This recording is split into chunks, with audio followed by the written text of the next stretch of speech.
And we are live.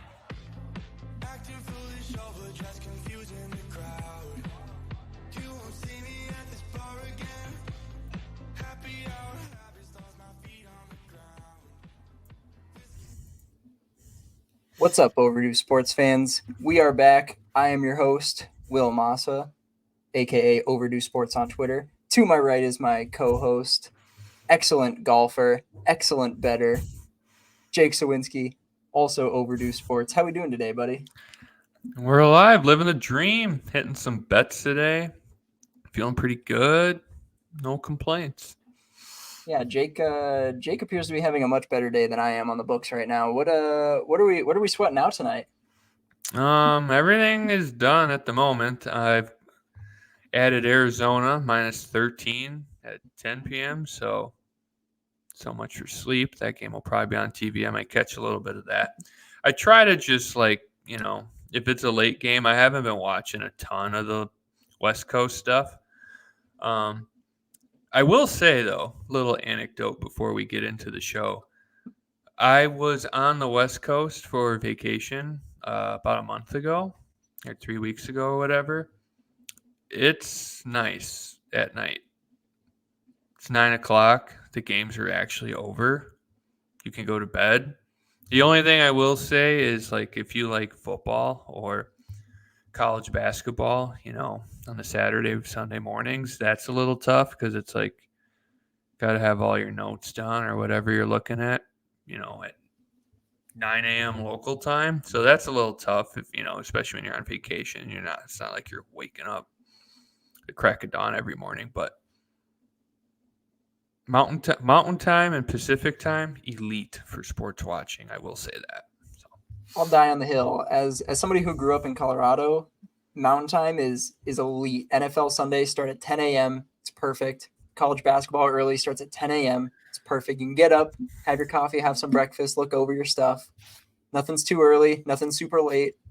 You get the Pac-12 after dark on only streamed. Yeah, rest in peace, the Pac-12. Only streamed to foreign countries, not in America, because nobody in their right mind actually has the Pac-12 network. But I agree with you. I got to experience it for the first time, and yeah, it's definitely a move. I think we should just get rid of time zones. I don't know. I think time zones are stupid anyways, but whatever.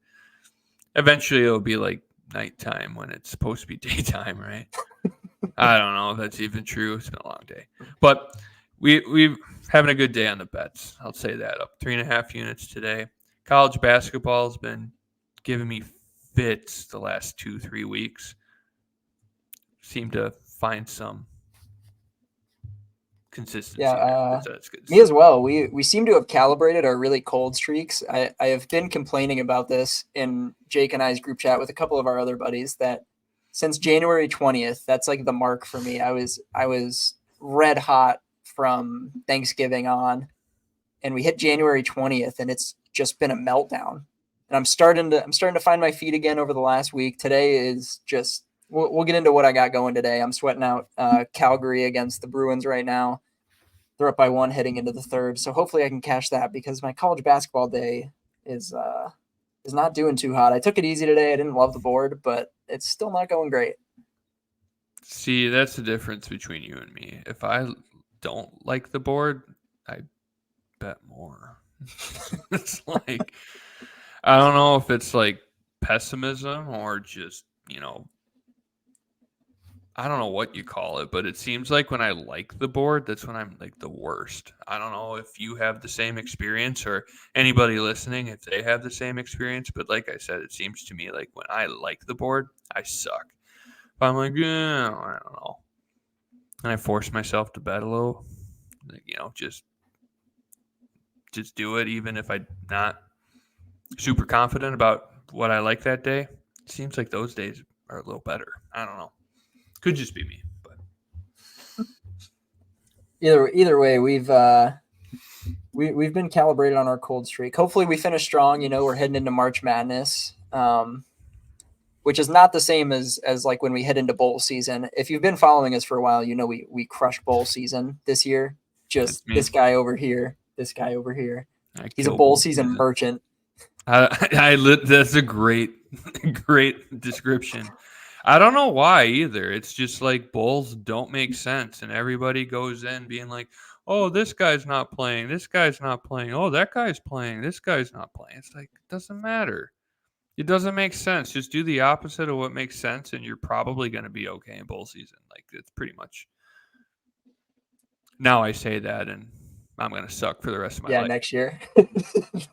But I mean, that's pretty much how I approach it. Like, I mean, great story that Western Kentucky Old Dominion game. I saw a lot of the Twitter handicappers or the betting content accounts. Everybody's on Old Dominion, right? Because like Old Dominion was actually pretty solid this year. I think they play in the Fun Belt, but they're down 28-0 at the end of the first quarter, and like 2 days before, I told like a couple of my buddies, like, this is my Super Bowl. I am nuking this game. Western Kentucky is winning this game.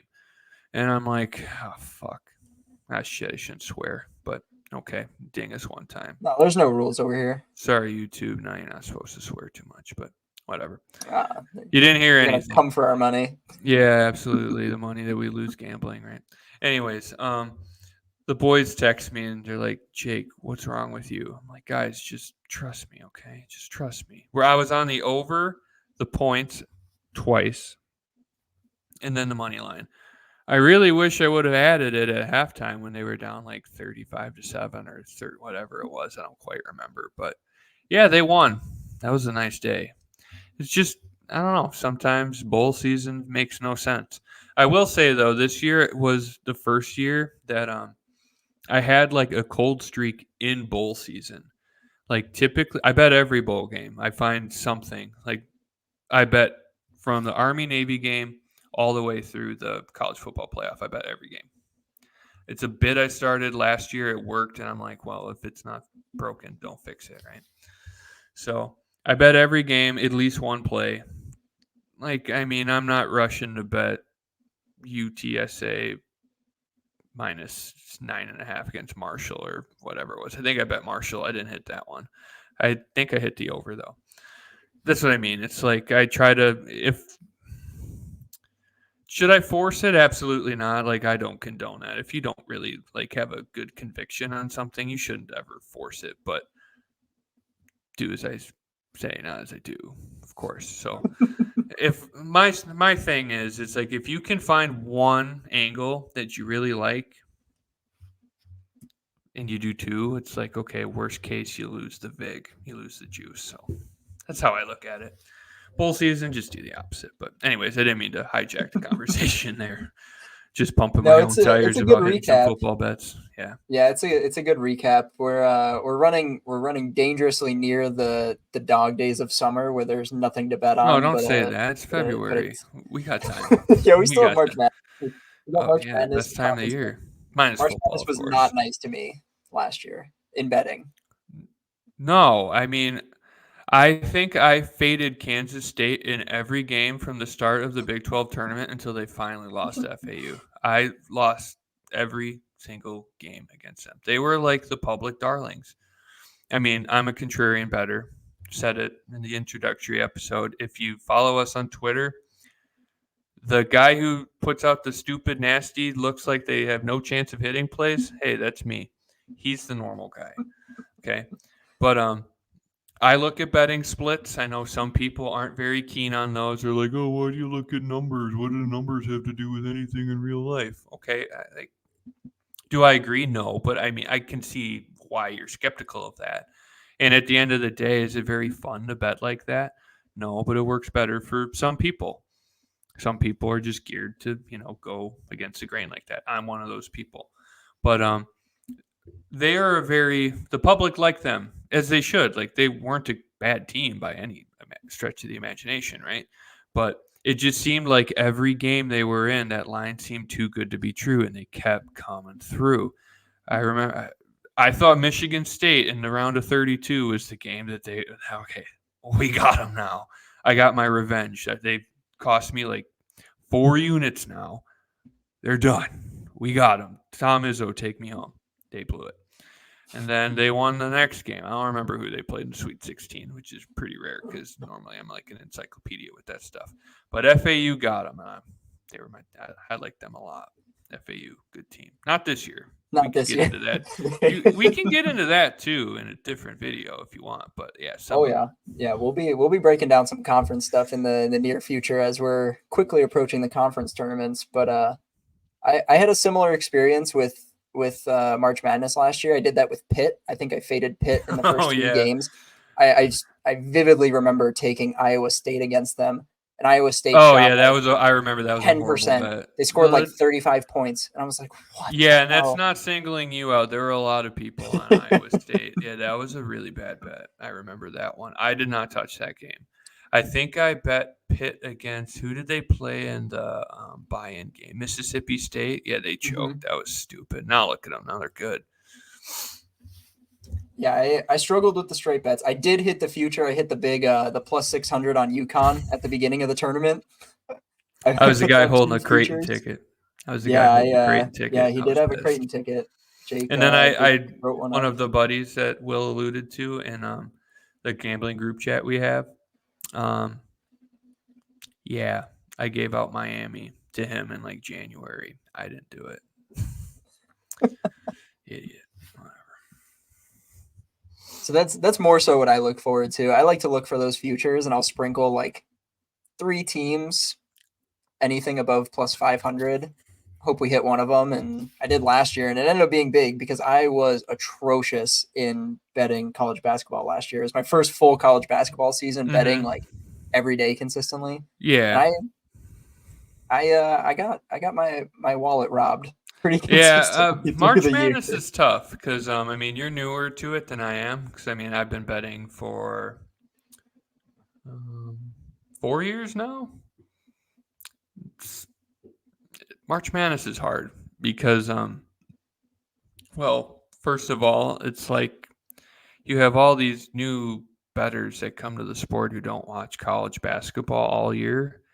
And, like, I mean, if you're connected on the internet whatsoever, like, and you use social media, you get influenced by what you're seeing on social media, right? Because that's like a good barometer of what the public likes, right? If you're scrolling through your timeline and you see, oh, Charleston plus 5.5 against San Diego State is free money 18 times in a row, that's probably a good sign you should bet San Diego State.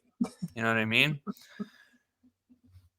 You gotta think like that. Like it's important to be. You don't want to just fade it because I mean I've run into that often. It's like, is it worth doing that? Not always, but those 5-12 games, those 4-13 games, those are when you need to have your ears on, your eyes open. You got to pay attention to those. But kind of got a little sidetracked there. But what I was trying to say is it's like, it's also March Madness. It makes no sense. It's crazy. Like, how does Virginia, like one of the country's most premier programs in the last 10 years, more so on like the front end of those 10 years, but I mean, they're still a quality program. How are they the one team to like lose in the first round like multiple times in Every the year. last, It you seems know what like I it's mean? every single Yeah, year. it's like, it's And you crazy. expect it at this point. Like I remember leading I gave out Furman. I gave out Yeah, I bet Furman too. yeah, Or I no, gave I out did that not money bet Furman. line I bet like Virginia because I'm a contrarian. Actually, no, I don't think I bet that game. I don't think I ended up betting it, or I don't quite remember. But I know I had like Furman in the bracket. I did Furman in a bracket, but I think I bet Virginia, or vice versa. I don't quite remember, but it's like, yeah, it's always in the back of your mind with that team. It's like you never like they're the first one seed to ever lose, and they lose to their like ugly step cousin UMBC. It's like, what? And they do it all the time. And it's not even like if they lose. It seems like, I mean, minus the year after when they won. It just seems like every game they play in March, it's like, oh, what are they going to do next? How are they going to mess this up? And like, there's a lot of pressure on those one seeds too. Last year was crazy with how many of the top dogs you saw go down. Princeton beating Arizona, FA or FDU beating Purdue. It's like those are in like the last 2-3 years, you saw things that happen never in one tournament. It's like the best tournament in all of sports. It really is. We're forecasting and kind of drawing some callbacks there. We'll do another. We did a blog segment last year of some darlings of mine. I gave out a handful of them. I think almost every single one of them lost in the first round. I gave out VCU against St. Mary's. Jake hated that VCU team. Jake hated that VCU team. I bet them all season last year, and they were just a cash cow for me. Square as hell, too. Yeah, that was a happy winner I had. Like, you'll notice when you bet a sport the entire season, it's not so much football because football's, the volume is so much lower just because you're only playing, college football, 13, 14 games, maybe 15. I don't know quite. It'll be more than 15 this next year. But the NFL, like the Chiefs and the Niners played, 20 games? It's a small sample size. Like when you're betting pro baseball and you got the Cleveland Guardians every game that you like them and you bet them 30 times in a year and they piss you off, you learn to not like them. VCU was one of those teams for me last year. And I got plenty this year, trust me, but maybe that's got a handful. Episode. That might be another episode. I can go on and on about the teams that have just not been friendly to me all year. Mm-hmm. But yeah, I'm excited for it. March Madness is still, at the end of the day, it's still one of my favorite sporting events to watch, beginning to end. Oh, it's the best. My dad always says when my dad was in college and like fresh out of college, he used to take off that first 2 days. Mm-hmm. It's like the first 2 days are like during the week. It's like a Thursday, Friday, or like Friday's the first day. Always took off the Friday. I follow in that step. So I don't take the day off. I work from home, but like take the day off. Productivity is pretty low after 10 o'clock. Oh yeah. So we're gonna jump over to our recent betting week instead of forecasting and talking about the great winners we had 6 months ago because frankly nobody really cares about what we won about 6 months ago. But nostalgia is a powerful drug. Let me tell you. It is. It really is. I enjoy looking back on the big winners. I'll still talk about my Santa Clara ticket plus 600 at the beginning of the season against Stanford. They were like 12.5-point favorites. I remember I woke up that morning, like got to the gym. It's like 6 a.m. I texted it out to some buddies. I was like, bet the money line. It's like, I promise you it's going to hit. I had a Cal one last year. When Cal had like one win.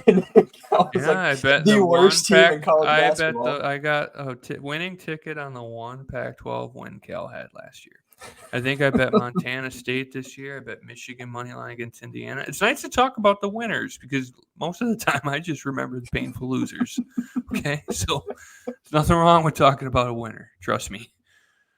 Oh yeah, and we're gonna do a lot of that. We're gonna talk about the good ones, the bad ones, and maybe the ones that shouldn't have hit. Maybe ones that probably shouldn't have hit but did.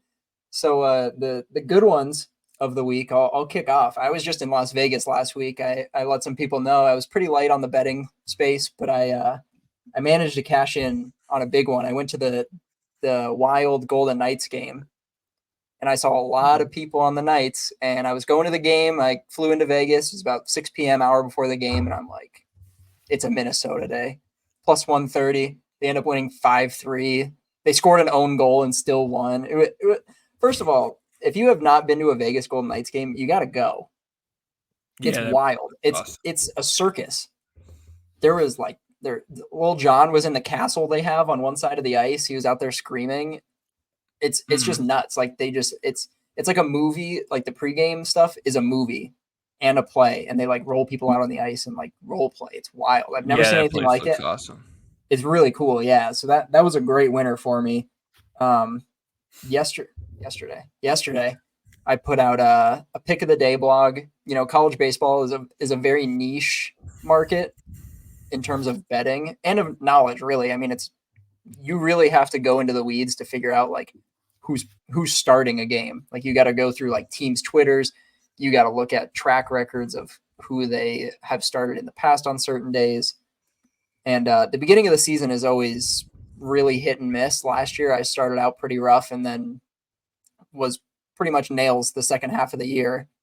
but that beginning, this first week of like the first couple of weeks when teams are figuring out like who's going to play, especially with the transfer portal, that's throwing in a whole nother thing. So my opening weekend on the college baseball side was not good. I threw those picks out there, ended up just under even, which was like a win in my book because I did not deserve to. But yesterday, some people were asking why I was liking certain bets, so I took it upon myself to put out a blog, wrote it in the gym that morning. Oregon State money line, I saw it the night before against ranked Texas Tech. Threw a unit and a half on it, and they won 10-4. It was easy. My handicap was pretty spot on. Texas Tech just was not going to be able to compete in that game. And it felt good to get on that track because, we'll get into the bad ones, but the day before, the pick of the day was not so hot on my end. That happens, It's going to happen. We're going to lose those. In college basketball, I hit USF plus 5.5 at FAU. I hopped onto Twitter that morning, and they said it's the first sold-out game ever in South Florida history. And they showed a picture of the gym, and it was just packed, like shoulder to shoulder. Good.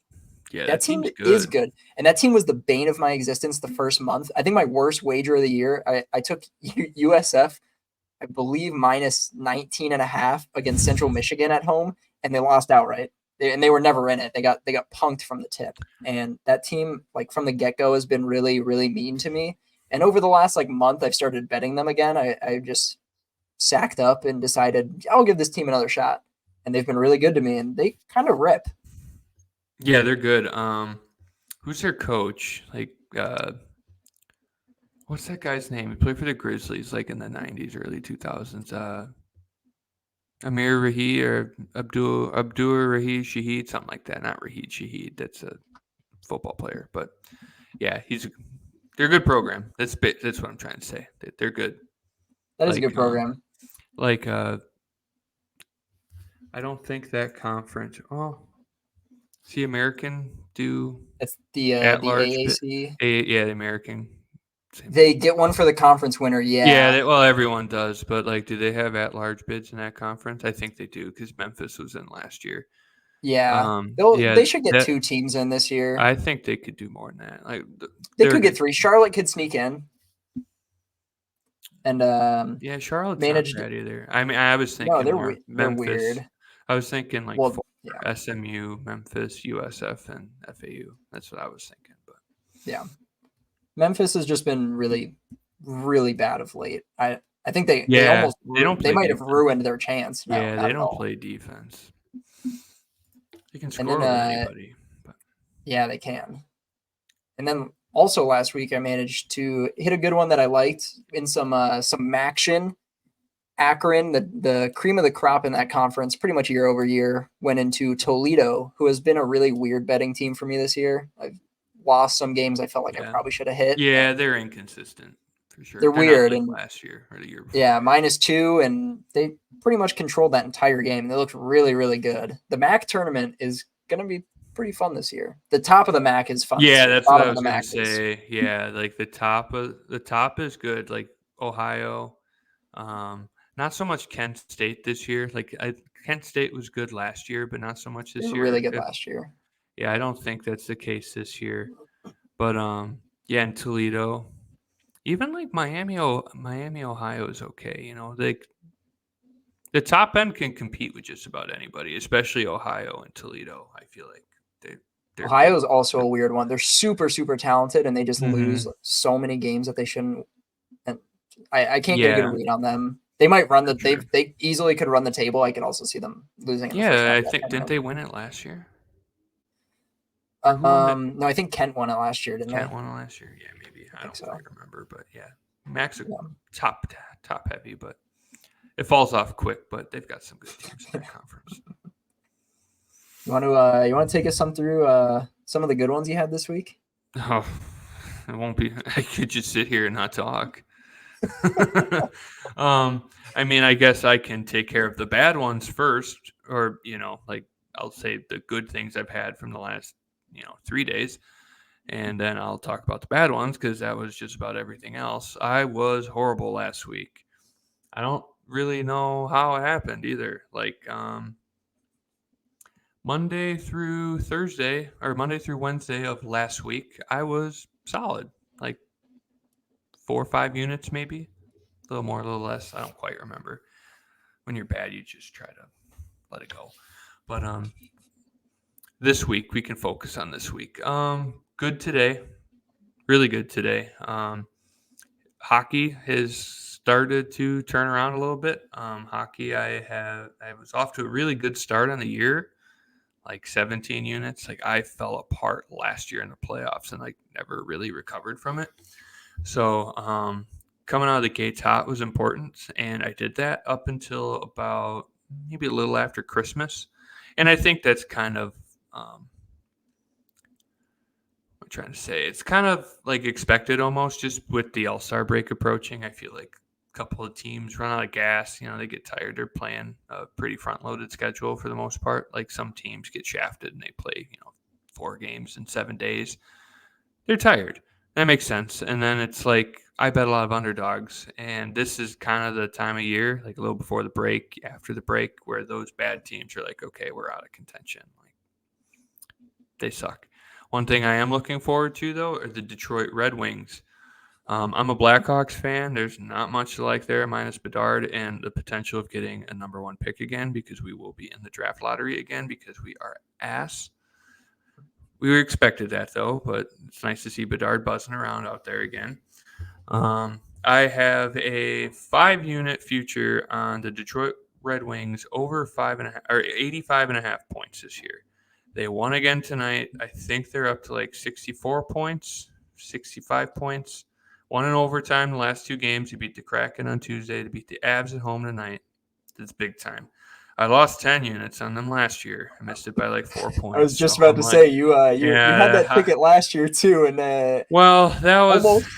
that one shouldn't have been as close as it was. Like they were a little like they were on the outside looking in. Like they got really cold before the break, and then they turned it up. They got really hot after the All-Star break, and then they kind of fizzled out again. But this year, like they had the lull, but it was early. Like they came out of the gates firing. They played pretty poorly in December, early January, and they looked to be a lot better. And Patrick Kane is healthy, which is good. So, I mean, pending in any nuclear apocalypse, I think that one's probably good. I don't like to count my winners before they hit, but I mean, I think I need 10, 11 points in the next 25 games. I think that's odds are good there. College basketball has been frustrating, to say the least, ever since probably like all season, really. Kind of yo-yoed from the tip-off until conference play, and then it got really bad last week. Like I think I missed like 10 in a row twice, like statistical improbability. Like it's crazy how bad it's been in college basketball. But try to use my square brain a little bit more. Just not so much betting those types of spots, but thinking about what to bet as a contrarian using that normal betting brain. You could say it's almost like putting yourself in a good position, right? It's like look for things that look too easy. Does it make sense to play it? Is it worth playing it? Try to get back to more of a traditional handicapping a little bit, and then adding my wrinkle to it, and it's been working a lot better. um, Monday was unfortunate because I had Houston and Texas, and if you bet Houston and Texas, not so much Texas, that one didn't tick me off as much as Houston did, but Houston just wouldn't put them away, and then they're like up 10 with 30 seconds left, and they decide to just keep fouling on shots that aren't going to go in. It's like, oh, they invented the alley-oop. Let's follow him. The guy threw it behind him. Like, it had a better chance of going in his own basket than the basket he was shooting at. It's like, why are you fouling? So that was stupid. And then they just give up. Like, whatever. But, yeah, so some good momentum this week. Kind of long-winded there with the storytelling.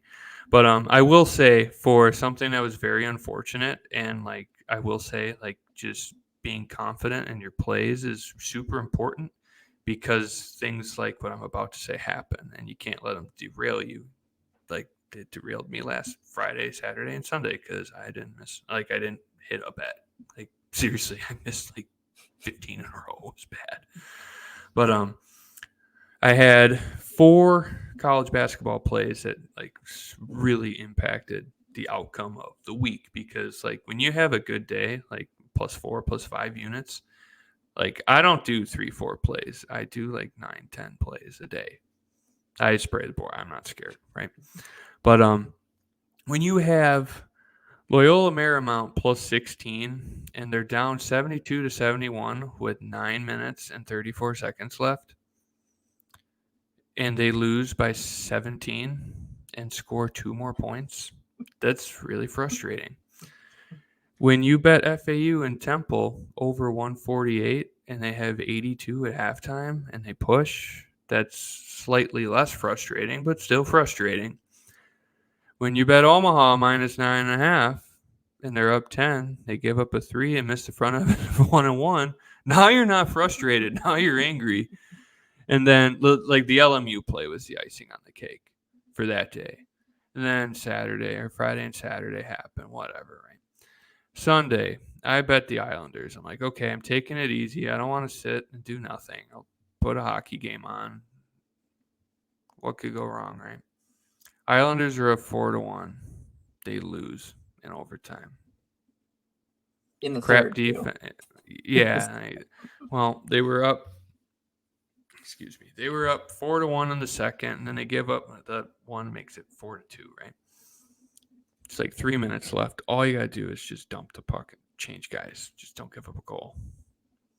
Don't make mistakes. They take like 3 tripping penalties. The last one wasn't even a tripping penalty. The guy tripped. It's like there's a difference. It's not trip. The penalty is called tripping. You have to use your foot or your skate or your stick or some other inanimate object to make him not skate anymore. And the guy just blew. I think it was Lafreniere. Just blew a tire. They called a tripping penalty. Yeah, his stick was like in his like safe space. Like it doesn't mean he tripped him. And then some stupid play happened in overtime. But it's done. yeah, the goal came off and Panarin dumped it in with that no was goal. dumb too. It's like the guy goal blew a tire. Yeah, it's like the guy in the Islanders ran into the goal and then the puck goes in. It's like, aren't you supposed to blow it dead? That was kind of a weird one though, because I don't actually know the rule. Like if it's in the middle of the play, does it count? I don't know, but that's enough of the bad ones. It's been better this week though. Made a couple clunkers today. Had an unfortunate push. Queens College and who'd they play? Stetson had 90 points at halftime, and that total pushed. I was sad. I bet Ohio State. That was a bad bet. I forgot to remember that they just beat Purdue and West Lafayette on Saturday or Sunday, whenever. I think it was Sunday, whenever they played last, and just spaced on doing my work there. But had some good ones. I've got Arizona pending tonight. Nothing right now, but I hit Tarleton +5. I hit Binghamton +8.5. That one was pretty easy. I got a little close. I think they were down like 10 with 5 minutes left, but that one was pretty easy. There's a couple other ones I hit too, but I don't remember them off the top of my head. So, what say you about your bad bets? There was a handful of them over the last week. Starting tonight, I'm gonna get to one of them in a little bit, but one of them was maybe just like the worst wager I've put down in a handful of days. New Mexico State at home catching 1.5. Short look against a solid Sam Houston State team. They're pretty good in the WAC, and New Mexico State has just been a wagon at home. Like it seems like I think they have 12 wins this year, and I believe 10 or if not 11 of them are at home. Like they just do the thing at home, and that line looked a little short to me, but I understand that is a pretty big home environment. Yeah, they got punked. They lost by 21 tonight. They were never ever close. It was just a horrible bet. Those are going to happen. I will say it's a lot easier to win home games when you actually play your home games. Like, they actually got to play. So that's good for them. That has nothing to do with your bet. I just wanted to make a joke. Sorry. Yeah, I don't know if they ever showed up today. I bet Cal +9 at Washington State. about a week ago. Oh yeah, that was a stinker. Yeah, that was another one that was pretty much dead from the tip. They lost by 19. They were and never close. Like it was never one of those things where like, oh, Washington State pulled away late. Like, no, Cal was never close. And not that I think Cal is good. And I'm really actually really high on Washington State. I think today's game is going to be really interesting with Arizona because they beat Arizona at home. That line is Yeah, it's just a big number. That's why I like it's a it. huge number. Huge number for a good team. Yeah. And the another just atrocious one. College game day at the Jungle. Oh, We got Auburn. Kentucky heading to Auburn, -8.5. And Kentucky I've taken Kentucky a handful of times over the last month, and they've burned me every single time. Yeah, they've been really bad. They don't play defense. And then here they go. They go into Auburn. Probably shouldn't be fading Coach Cal in what's kind of a must win for them. They had dropped I think 3 straight prior to it, 2 or 3 straight. Mm-hmm. And they just destroyed Auburn. Yeah. They never had a chance. They were down. I think Auburn was down 11 at half. It just was never close. It was just one of those bets where and I was watching it because it wasn't a standalone, but it was a prime time on ESPN. It was kind of the cap off the Saturday. Yeah, it was 8 p.m. Yeah, or 7 p.m. Tune in. I'm like, at least be a good game. Might win some money on it. Yeah, I turned it off at halftime. See, that's a good point, too, about how important situational handicapping is, too. Auburn just beat South Carolina by 40 last game. See, that was the one caveat, and I was they should get them. But Kentucky hasn't played defense. Lost to Gonzaga. They just allowing a ton of points. I'm like, Auburn at home. That place was that's the thing. To your point, and to your credit, it's Auburn is practically unbeatable at home. They're really good in Auburn. Really good in the Jungle. Yeah, that was those were a handful of just the worst ones that I had over the past handful of days. Had some bad hockey ones, but that's kind of just been the norm. I feel like my losers in hockey, you and I were both on Nashville. How could we forget about that one? That one was horrible. Nashville plus 140 at home against Dallas, and they lose 9-2. I thought it was a good read. Normally when we're I thought it was too. I texted you in the morning. I was like, hey, what do you think about Nashville today? And you're like, love it. Normally when we're on the same page, just do the opposite and you're gonna nothing good ever comes of it. Very rarely do good things come of it. Yeah. All our buddies are like, let's do a squad ride. And I'm like, why? It doesn't work. But it'll be fun. You like losing money? I don't. I do, but I don't like it. Sorry, just being honest. And speaking of plays we were both on that just ended up being just terrible. I mean, this falls into the bad beat, at least for me. I know you got a little bit of a worse number on this, but Iowa -6 against the apparent wagon that is Minnesota against the spread. That team is just unbeatable. This I don't know if I'm allowed to call it a bad beat because they were down by as many as I think 26 in the first half. No, that's what I was going to say. 16 at halftime. This is this game you could hang in the Louvre. It is a modern art masterpiece. Seriously. They go up by 8 with 10 seconds on the clock. Minnesota runs down and just bangs a 3 from the logo with 2 seconds left, and then they don't foul. So they win by 5. Well, I mean, probably would. I mean, I know you're probably not going to foul there, but no, I mean, it's just sanity. That's I get it. I mean, I was over at my buddy's for the Super Bowl, and one of my best friends is an Iowa guy. He grew up in Iowa, and he's an Iowa fan his whole life. Religiously bets they're over every game. I'm dead serious, every game. I missed the one yesterday or day before whenever they played Michigan State and just won. He bet a money line too. It's okay, might need to trust this guy. He'll lose on the overs a lot, but he does it literally every game.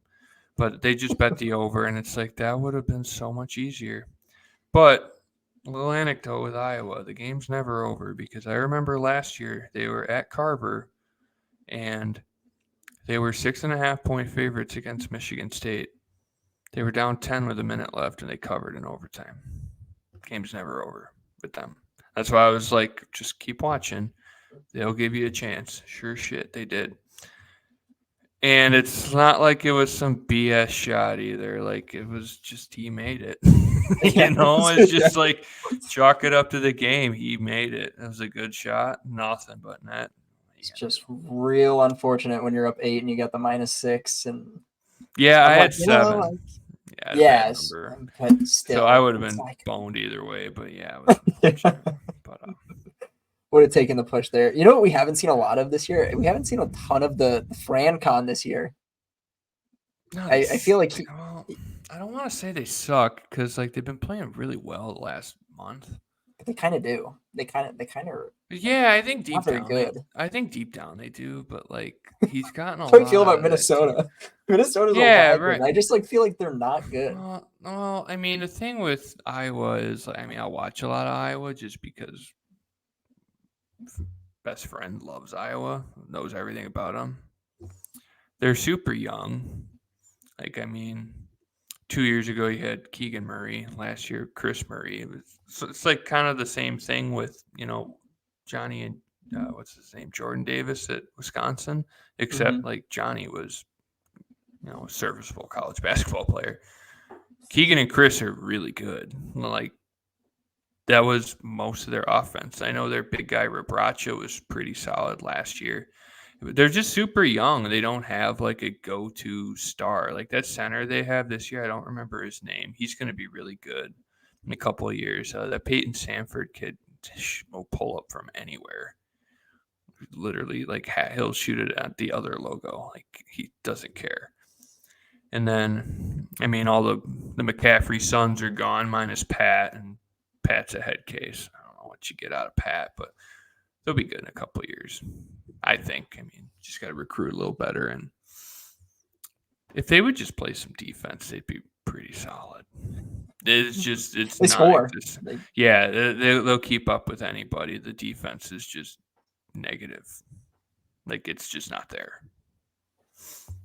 I got to we were preparing for this segment of just kind of the bad beats and kind of looking at the last week or so. I haven't really had any ones that like are atrocious. And I went through a stretch where I had a lot. Like in the beginning of January when I was betting really well, like hitting a lot of my bets, I was like, damn, like I'm a couple of rolls from being way, way up. Like it seemed like I was having like any loss I had was a bad beat. And as That of means you're late, in the right space. You're in the right place. You're looking at the right I've games. just Yeah. been bad. Just been bad. Oh yeah. I mean, same thing for me. I mean, we could probably just But tonight, flush all that. Yeah. I got a real, real good one.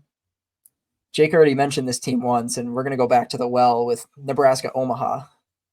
Oh And yeah. they took on ORU tonight. I bet them -3. Felt like it was a good spot for them. They were up by 9 with 3 minutes and 53 seconds left, 9 or 8. And they were up 69-61 with 3:53 left, something like that. I think. And they didn't score the rest of the game until the very last foul of the game. They went the entire last 3 minutes without scoring. All they needed to do was hit a couple of free throws. They shot 60% from the line at home, and they just blew it up. And I'm already having a pretty rough day, so I really could have used that one my way. So Nebraska Omaha, the Mavericks, just not my friends this week. They grounds for no bet ever again. The Summit League has not been super nice to me. I really like the Tommies at home, only at home, but Nebraska Omaha, you blew it. I've been in South Dakota a lot. Don't know why they suck, but just kind of bet on them. I don't know. ORU was good last year. I feel like the Summit doesn't have a team like No, that. I don't like that team. They're not good. Like, but oh yeah, they won like 20 games last year. Well, you know what? Everyone thinks they're good because they beat Ohio State one time 4 years ago or whatever it was. Like, they just have residual success. Like, if those guys lived in NIL, like they'd be getting royalties from you guys. Like, seriously, they're not that good. They haven't been good since they won that game in the round of 32 or round of 64 in 2021. Get over it. They're not good anymore.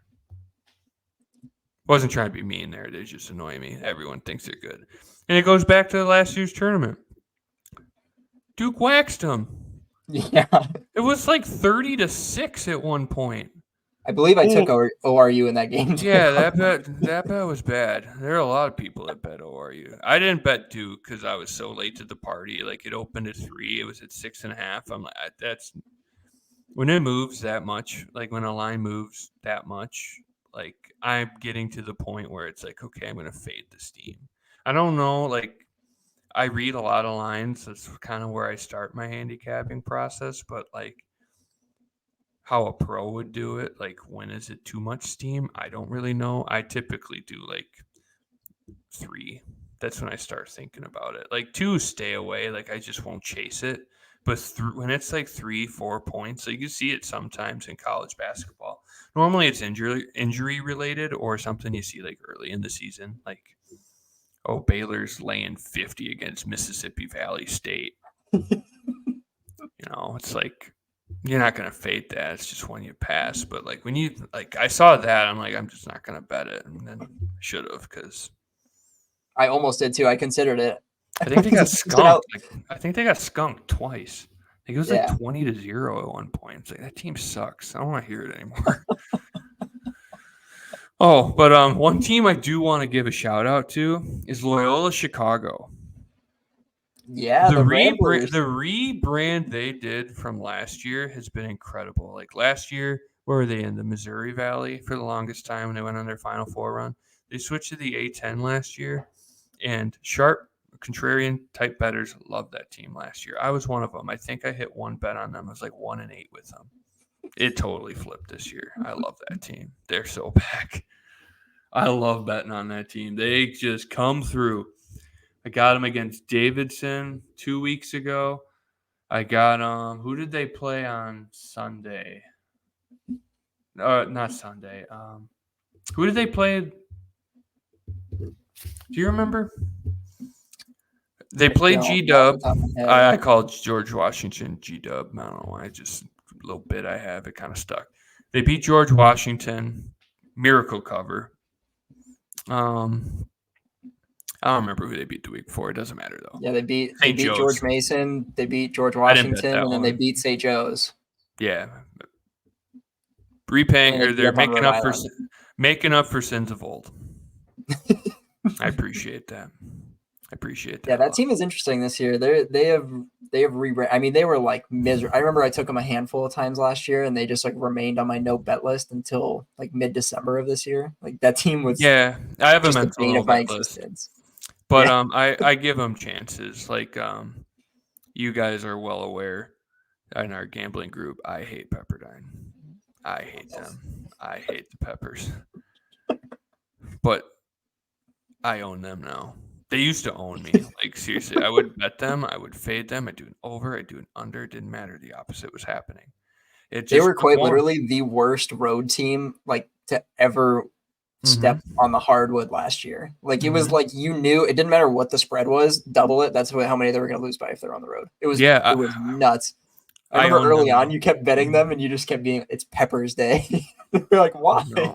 Don't do it. Just I took a little break and then it all started when I bet an under with them. They were playing like I don't even remember some crappy Big West team. It was like Kelsey Fullerton or something. It's just a rock fight. I got them. I own them now. Yeah, but I mean, anything else you want to talk about? This one's been long-winded, but this has been. Those were my really bad beats. I had one yesterday in a midweek. College baseball, ECU at Campbell. I knew better. I was approaching it. ECU is a really good team, like projected Omaha team, one of the best mid-major programs like historically in the country. So is Campbell. And I wouldn't know. They're historically bad in midweeks. Like last year, like I just started auto fading them in midweeks and then taking them on weekends. And I was like, I think they've turned a page this year. I think they got it. They go down big early. They scrap back on a bases loaded squeeze bunt in the 8th to go up. Electric. I love shit like that. Yeah, it's good stuff. Just It's they end up just blowing it in the ninth. They walked like 3 straight guys, give up the run, and then the catcher for Campbell comes in and closes against them. They couldn't scrape one across. In his first ever college appearance, they took the catcher's gear off of him and let him close, and he shut it down. So I'll go back to the ECU well this weekend, but I don't know ECU what it is. I don't know what it is about baseball meltdowns. It's just because they happen so slowly, and it's like it's you happening. just You you know what just I see it mean? coming for like 10 minutes, like a 10-minute inning, and you're Yeah, just sitting there watching, and you're just like, this is it. This is how it ends. yeah. It's like big dumb Jake bet on the Royals. Oh, they're up 5-4 in the eighth inning. What could possibly go wrong? Well, here comes Amir Garrett. So Idiot. ECU, I will still be betting you a lot, but as far as my first pick of the day this season goes, You blew it. I'm gonna run that into the ground this year. Just so everyone's aware. Well, hopefully we don't. That way they're not selling on you. I mean, if we have nothing to talk about here, that would be good, It right? would be, but I would it mean, really be sports betting if we didn't have the bad beats? no, no. I don't know if we talked about it yet on this episode, but I know we did on our we made an introduction video, kind of talking about us a little bit. That's something we would like you guys to highlight too. I think Will can explain it a little better than I can, but he's made a submission process on the website that if you've got a bad beat or a sell job that you want to share, by all means. We'd love to make fun of you guys as opposed to making fun of each other. Seriously, we'd love that. We'd I mean, love it. that's half the fun in sports betting is just commiserating with each other on the horrible bets and the Yeah, horrible and beats. making fun of each other. Like, oh, you're a dummy. You bet that. What an idiot. That's the best part. I do So it we'll to be throwing that myself. up. Mm-hmm. Yeah, I do it all the time. We'll be throwing that up on Twitter from time to time. Feel free to just any bad beats you have, something, you walk away from a game and you're just livid. Feel free to toss it our way. We'll talk about it. We'll shout you out on the show. That's what we're here for. We want to interact with you guys. So it's on the website under the podcast thing. That's empty right now, but this will be on there, in the next handful of days. And yeah, Absolutely. feel free. We're going to we're gonna do a quick transition. I have no clue what's in store for this. We're getting a little long winded, so we're gonna jump into something cryptic that Jake texted me earlier when we were kind of running through what we were going to talk about. He Oh, texted me yeah. and said, "I have a Caitlyn Clark take that Oh, will yeah. knock your Well, socks off, or that yeah, will blow I you didn't away." I didn't say that. I just said I want to talk about it because I was gonna write a blog about it, but I don't know if I'm gonna because it's 2024. Can't be mean to anyone, or not like I'd be mean to her. She's awesome, but I do have a little bone to pick with ESPN not highlighting her because I was thinking about it. I walk a lot, go get some fresh air. I work from home, so I'm inside all the time. So getting outside is important and it's good for my brain. Sometimes, because a lot of times I'm an idiot too. But she is in a unique situation, right? Because I don't know about you, and I don't know individual players as well as you do probably, but my memory is pretty good, and I remember good players that have played before, in seasons prior. I feel like this year there's not in men or women's. Well, women's obviously Caitlyn Clark, but in men's there's not a player that's generational. It seems like. Am I wrong? Like Zach Edey, he's 7'4". He's I'm not not a playing in Zach the Edey NBA. guy. Jake knows this. Well, I'm not gonna say I'm not a Zach Edey guy. He's good, but he's huge. He's like Andre the Giant or Frankenstein. Like he's huge. He's an anomaly. Of course you can't guard him. The guy who's guarding him's a foot shorter. Of course you can't guard him. But all he does is his post game's good, but that's it. He can't even run up and down the court. He's too big. But from guard play, it's who in the country is a fantastic, this guy's a home run talent.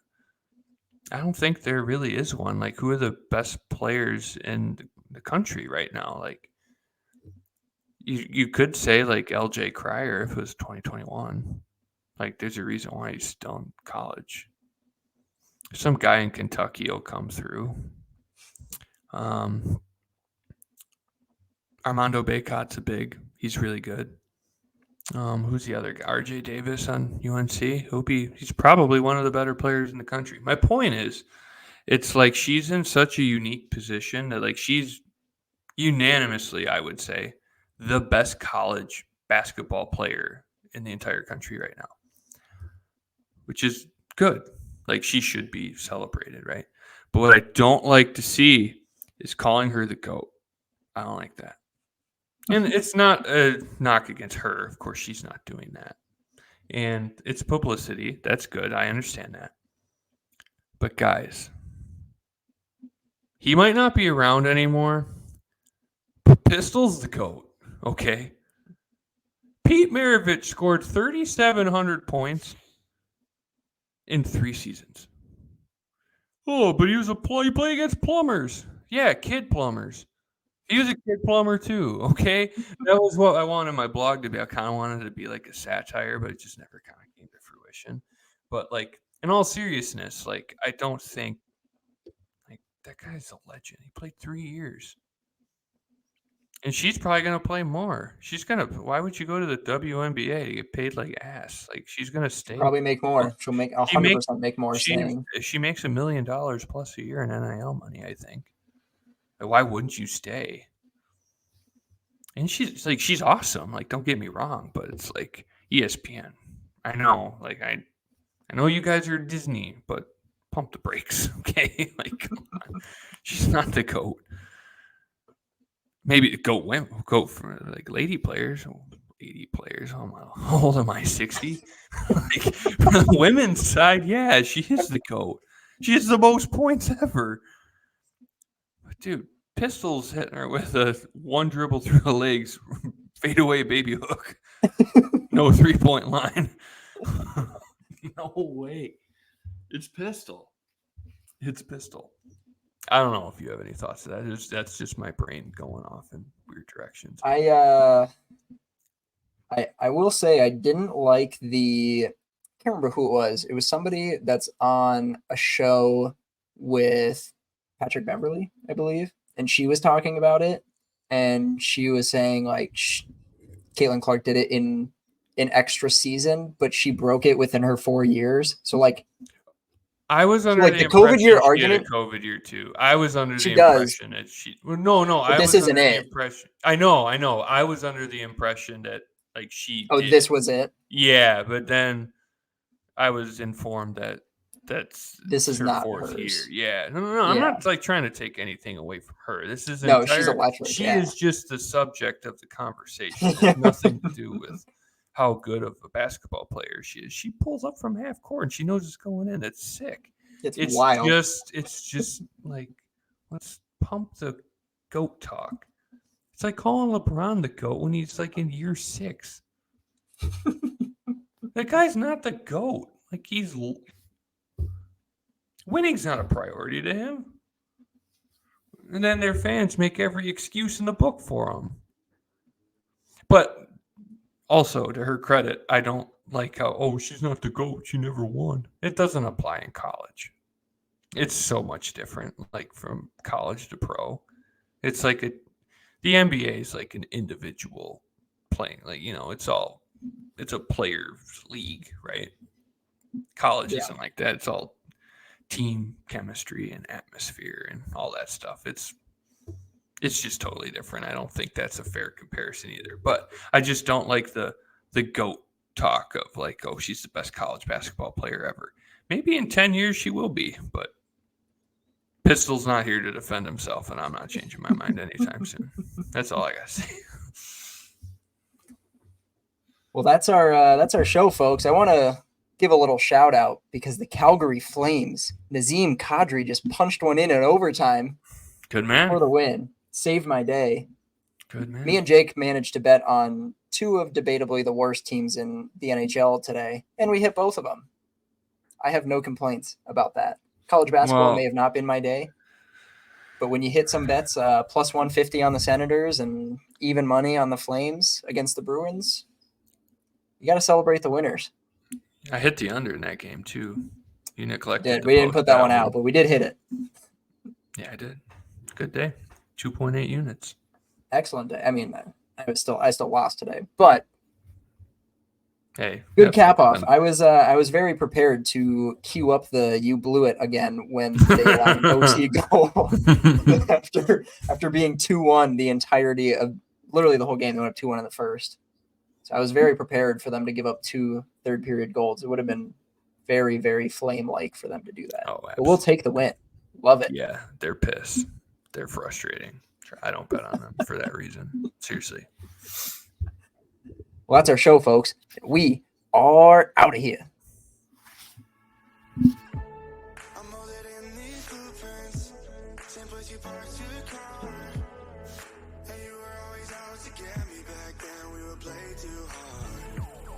Lost in my back